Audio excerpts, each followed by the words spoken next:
Welcome students, my name है जोशिला ठाकुर और हम स्टडी करने जा रहे हैं क्लास 12 का बिजनेस स्टडीज़ चैप्टर 1 जिसका नाम है nature and significance of management. इस पार्ट में मैनेजमेंट के डेफिनेशन, मीनिंग, कॉन्सेप्ट और कैरेक्टरिस्टिक को जानेंगे और साथ ही इफ़ेक्टिवनेस और इफ़िशिएंसी जो कि इम्पॉर्टेंट टर्म है इसके बारे में भी हम समझेंगे। So let's begin. Definition of management.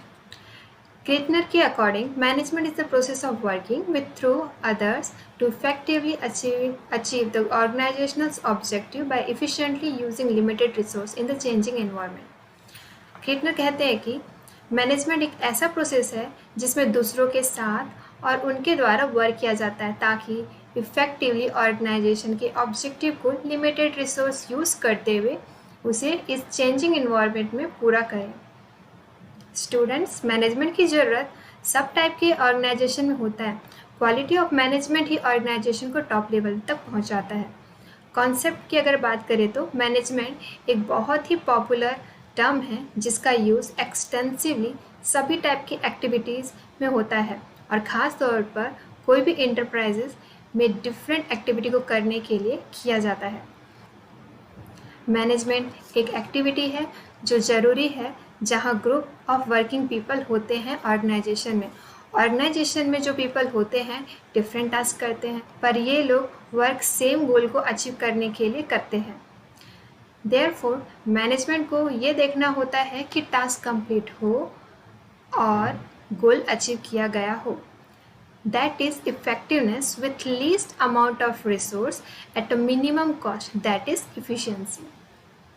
Students, इसीलिए कहा जाता है management is the process of getting things done with the aim of achieving goals effectively and efficiently. Management एक ऐसा प्रोसेस है जो चीज़ों यानी वर्क को पूरा करता है वो भी अपने गोल को इफेक्टिवली और इफ़िशिएंट मैनर के साथ। प्रोसेस रिफर करता है प्राइमरी फंक्शन यानी कि बेसिक फंक्शन मैनेजमेंट का, जैसे planning, organising, staffing, directing and controlling perform by the management ताकि वर्क को कंप्लीट किया जाए। और ये जो आपका planning, organising, staffing, directing and controlling है ये मैनेजमेंट का इम्पॉर्टेंट फंक्शन है। नेक्स्ट है इफ़ेक्टिवनेस। इसका मीनिंग होता है करेक्ट डिसीज़न और एक्शन लेना हर सिचुएशन में ताकि अपने टारगेट को अचीव किया जा सके। इफ़िशिएंसी का मतलब होता है टास्क को कंप्लीट करना मिनिमम रिसोर्स को यूज़ करते हुए, मीन्स कम से कम इनपुट यूज़ करें और ज़्यादा से ज़्यादा आउटपुट लाएं। ये जो इफ़ेक्टिवनेस है ये एंड रिज़ल्ट पे फोकस करता है, यानी कि इसका मेन कंसिडरेशन होता है कि रिज़ल्ट हमारा ये होना चाहिए। और इफ़िशिएंसी, इसका जो मेन कंसिडरेशन होता है वो कॉस्ट, मीन्स कम से कम कॉस्ट पे ज़्यादा से ज़्यादा प्रोडक्शन किया जाए। नेक्स्ट है इफ़ेक्टिवनेस वर्सेस इफ़िशिएंसी। अब हम इफ़ेक्टिवनेस वर्सेस इफ़िशिएंसी यानी कि दोनों के बीच के डिफरेंसेस को समझेंगे। इफ़ेक्टिवनेस का मीनिंग होता है वर्क को कंप्लीट करना टाइम पर, यानी कि जो टाइम लिमिट दिया गया है उसी टाइम लिमिट में वर्क को कंप्लीट करना। नेक्स्ट है इफ़िशिएंसी रिफ़र करता है वर्क को कंप्लीट करना मिनिमम कॉस्ट और मैक्सिमम प्रॉफिट के साथ, यानी कि कम से कम कॉस्ट लगे, यानी कि कम से कम इनपुट लगे और ज़्यादा से ज़्यादा प्रॉफिट अर्न कर सके। नेक्स्ट है सिंपल टर्म्स में इफ़ेक्टिवनेस का मतलब होता है करेक्ट थिंग करना और इफ़िशिएंसी का मतलब होता है करेक्ट थिंग्स करना, वो भी जल्द से जल्द कॉस्ट इफ़िशिएंट मैनर में। नेक्स्ट है ऑब्जेक्टिव। इफ़ेक्टिवनेस का जो ऑब्जेक्टिव होता है वो रिज़ल्ट को टाइम पर अचीव करना होता है और इफ़िशिएंसी का जो ऑब्जेक्टिव होता है वो टास्क परफॉर्म करना, लेकिन कम से कम टाइम और एफर्ट को वेस्ट करते हुए। इफ़ेक्टिवनेस का मेन फोकस होता है टाइम और इफ़िशिएंसी का मेन फोकस होता है कॉस्ट।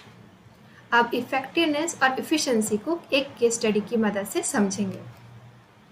यह है आपका केस स्टडीज़ जो कि डिस्प्ले में दिख रहा है। सबसे पहला केस हम लेते हैं Case 1. A business produces target 1000 unit but at a higher cost. तो यहाँ पे ये बता रहा है कि एक बिजनेस जो है उसने अपना टारगेट 1000 यूनिट का अचीव कर लिया, लेकिन हायर कॉस्ट पे, यानी कि इन्हें अपना टारगेट प्रोड्यूस करने में ज़्यादा कॉस्ट लगा। तो इस केस में हम बोल सकते हैं कि यहाँ पे जो मैनेजमेंट था ये इफ़ेक्टिव तो था बट इफ़िशिएंट नहीं, क्योंकि जैसा कि हम जानते हैं इफ़ेक्टिव डायरेक्ट रिलेटेड है आपका टाइम से और इफ़िशिएंट डायरेक्ट रिलेटेड है आपका कॉस्ट से। सेकेंड केस की तरफ देखते हैं अब हम। A business does not produce targeted 1000 unit but at a lower cost is not effective but efficient. एक जो बिजनेस है जिसे मिला था टारगेट 1000 यूनिट को कंप्लीट करने का, लेकिन इन्होंने टाइम पर अपना 1000 यूनिट का टारगेट कंप्लीट तो नहीं किया, लेकिन जितना भी इन्होंने प्रोड्यूस किया उसमें इन्होंने कॉस्ट को कम रखा, यानी कि कॉस्ट को कट डाउन किया। तो इस केस में हम बोल सकते हैं कि ये जो बिजनेस था इनका ये इफ़ेक्टिव नहीं था बट इफ़िशिएंट था। इफ़ेक्टिव जैसे कि हमने पहले ही बताया कि ये आपका टाइम से रिलेटेड है और इफ़िशिएंट ये आपका रिलेटेड है डायरेक्टली कॉस्ट से। लास्ट केस स्टडी है, a business produces target 1000 unit with minimum cost. तो इस केस में इस बिजनेस ने अपने टारगेट को पूरा तो कर लिया और साथ ही इन्होंने जो कॉस्ट यानी कि जो इनपुट इन्वेस्ट किया है वो बहुत ही कम था। तो इस केस में हम ये बोल सकते हैं कि ये जो इनका बिजनेस था ये इफ़ेक्टिव भी रहा और इफ़िशिएंट भी। ये आपका केस 1 है, ये आपका केस 2, ये आपका केस 3। इस कलर से आप दोनों को डिफ्रेंशिएट कर सकते हैं। तो अब हम ये कह सकते हैं कि high efficiency is associated with high effectiveness, जो कि सभी मैनेजर्स का एम होता है। पहले केस में इफ़ेक्टिव तो रहा बट नॉट इफ़िशिएंट, तो यहाँ पे हम कह सकते हैं कि यहाँ पे मैनेजमेंट अच्छा नहीं था। यहाँ पे लो कॉस्ट है लेकिन यहाँ ये इफ़ेक्टिव नहीं है बट इफ़िशिएंट है, तो इस केस में भी यहाँ पर गुड मैनेजमेंट नहीं है। इसमें जो बिजनेस का जो आउटपुट आया था ये इफ़ेक्टिव रहा और इफ़िशिएंट भी रहा, तो इस केस में हम ये कह सकते हैं कि जो मैनेजमेंट जो था ये अच्छा था। अब हम नेक्स्ट टॉपिक की ओर बढ़ते हैं और जिसमें हम पढ़ेंगे characteristic of management. Characteristic of management में सबसे पहला कैरेक्टर जो है मैनेजमेंट का वो है goal oriented process. Means management is a goal oriented process. किसी भी ऑर्गेनाइजेशन यानी कि एक ऑर्गेनाइजेशन का सिंपल और क्लियर गोल होता है जो कि ऑर्गेनाइजेशन के यानी कि उस ऑर्गेनाइजेशन के एग्जिस्टेंस के लिए वो एक बेसिक रीज़न होता है। एग्जाम्पल के लिए स्कूल जो कि क्वालिटी एजुकेशन प्रोवाइड करता है, इस ऑर्गेनाइजेशन के एग्जिस्टेंस के लिए इसका जो बेसिक रीज़न है यानी कि स्कूल के एग्जिस्टेंस के लिए इसका बेसिक रीज़न है एजुकेशन। नेक्स्ट कैरेक्टरिस्टिक है परवेसिव। परवेसिव मीन्स यूनिवर्सल, यानी कि सेकंड कैरेक्टरिस्टिक है मैनेजमेंट इज़ परवेसिव।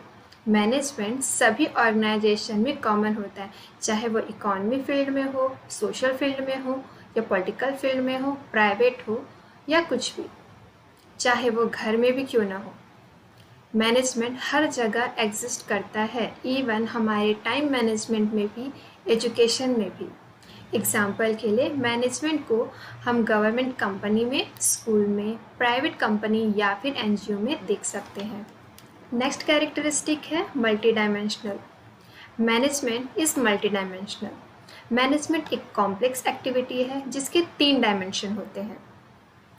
पहला है आपका मैनेजमेंट ऑफ वर्क, दूसरा है मैनेजमेंट ऑफ पीपल और तीसरा है management of operation. Management of work में काम को कैसे मैनेज करना है ये आता है, यानी कि हर ऑर्गेनाइजेशन का खुद का एक गोल होता है, उसे अचीव करने के लिए किस तरीके से काम किया जाना है वो आता है मैनेजमेंट ऑफ वर्क में। नेक्स्ट है management of people. Management of people में एक ऑर्गेनाइजेशन ने अपना गोल सेट कर लिया, तो अब उस ऑर्गेनाइजेशन के गोल को अचीव करने के लिए ह्यूमन रिसोर्स यानी कि मैन पावर्स की ज़रूरत है। टारगेट को अचीव करने के लिए हमें ज़रूरत होती है मैनेजमेंट ऑफ पीपल की। अब नेक्स्ट है मैनेजमेंट ऑफ ऑपरेशन। काम को पूरा करना है और आउटपुट भी जनरेट करना है। अब काम हमारा कहाँ से आता है? मैनेजमेंट ऑफ वर्क से। अब आउटपुट जनरेट करने के लिए किनकी ज़रूरत है? मैनेजमेंट ऑफ पीपल की। तो जब ये दोनों कंबाइन होंगे तब ही हम आउटपुट जनरेट कर सकते हैं। तो ये दोनों के कॉम्बिनेशन से जो एक ऑर्गेनाइजेशन अपना गोल अचीव करता है उसे कहते हैं हम management of operation. Next characteristic है कंटिन्यूस प्रोसेस। तो हम यहाँ बोल सकते हैं कि management is a continuous process. ये कभी ख़त्म नहीं होने वाला काम है, ये कभी नहीं ख़त्म होने वाली एक्टिविटीज़ है। नेक्स्ट फीचर है मैनेजमेंट का ग्रुप एक्टिविटीज़। सभी इंडिविजुअल ऑर्गेनाइजेशन में अपना कंट्रीब्यूशन देते हैं ताकि ऑर्गेनाइजेशन के द्वारा सेट किया गया गोल को अचीव किया जा सके। और किसी भी ऑर्गेनाइजेशन के गोल को अचीव करने के लिए कोई पर्टिकुलर इंडिविजुअल रिस्पॉन्सिबल नहीं होता, बल्कि पूरी ग्रुप इन्वॉल्व होती है। बिना ग्रुप के यानी कि बिना कोऑर्डिनेशन के कोई भी ऑर्गेनाइजेशन अपना गोल अचीव नहीं कर सकता। नेक्स्ट कैरेक्टरिस्टिक है यानी कि नेक्स्ट फीचर है डायनामिक फंक्शन। मैनेजमेंट को चेंजिंग इन्वायरमेंट के अकॉर्डिंग खुद को अडॉप्ट करना होता है। और चेंजिंग इन्वायरमेंट का मतलब है ये सोशल हो सकता है, इकोनॉमी हो सकता है, पॉलिटिकल फैक्टर हो सकता है। जैसे कि पहले जो लोग थे यानी कि पहले जो पीपल थे वो न्यूज़ेस देखने के लिए न्यूज़पेपर की मदद लेते थे या फिर कहीं से सुनते थे, तो उन्हें न्यूज़ यानी कि इंडिया में क्या हो रहा है या फिर दूसरे कंट्री में क्या हो रहा है ये पता चलता था। लेकिन चेंजिंग इन्वायरमेंट के साथ अब क्या होता है कि हमें ये सारी इन्फॉर्मेशन इन हैंड अवेलेबल होती है, यानी कि हम इसे अब मोबाइल फ़ोन में देख सकते हैं, लैपटॉप में देख सकते हैं, इंटरनेट के थ्रू। तो यही हम बोल सकते हैं कि जो मैनेजमेंट है इन्वायरमेंट चेंज होने के साथ साथ ये अपने आप को अडॉप्ट करता है। मैनेजमेंट का नेक्स्ट फीचर यानी कि कैरेक्टरिस्टिक है इंटेंजिबल फोर्स। इसे हम देख तो नहीं सकते बट इसके प्रेजेंस को फील किया जा सकता है, और वो भी ऑर्गेनाइजेशन के फंक्शन करने के तरीके से, यानी कि उसका आउटपुट क्या आ रहा है, रिजल्ट क्या आ रहा है। कोई भी मैनेजमेंट अच्छा है या बुरा ये तो सिर्फ और सिर्फ हमें उसका रिजल्ट यानी कि उसकी आउटपुट से ही पता चलता है। So here is a lecture and मुझे उम्मीद है कि आपको ये लेक्चर समझ में आया होगा। नेक्स्ट लेक्चर में हम मैनेजमेंट के ऑब्जेक्टिव, इम्पॉर्टेंस और उसके नेचर के बारे में डिस्कस करेंगे। Thank you for watching.